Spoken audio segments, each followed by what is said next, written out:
distant cousins separated through time, borders, nations, and but also there's a shared language between these two.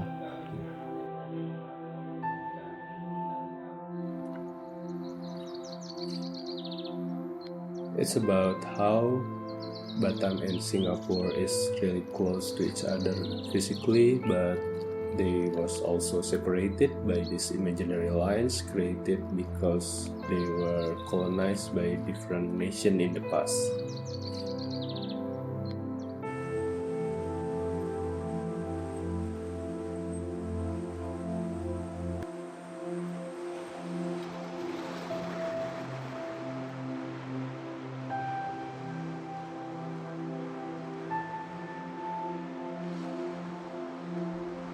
Fantasy Island for me is a place that exists in the minds of the people. The relationship between Batam and Singapore is always temporary, but for some it's this search for something more permanent, like a home somewhere else that allows for desire and fantasy to make it.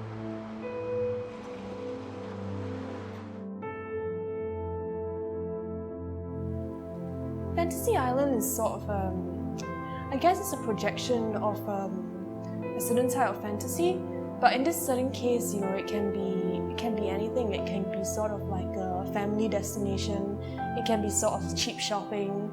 It can be even for sex tourism, I guess. And that sort of fantasies is sort of subjective to different people with varying needs.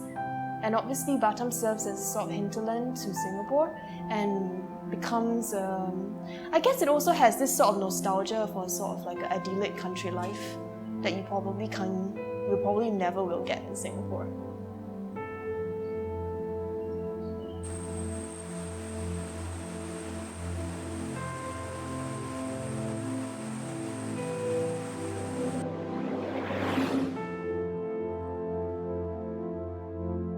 It's interesting to see abandoned buildings.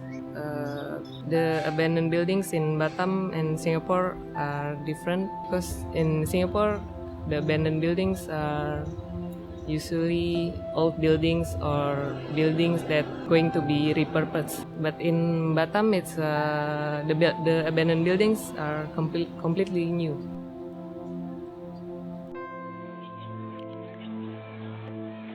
Well, my work is gonna be exploring the relations between Batam and Singapore, and the aspects that I kind of take on is the way sex tourism is being promoted. Mainly I'm looking at the kind of pattern or motifs of the places, the spaces that offers massage.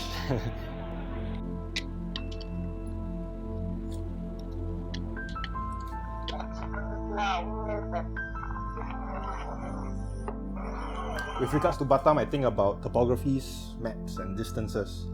And I think the medium of tape looping, it renders sound visible and physical, much like the people that travel and traverse these countries that we are talking about.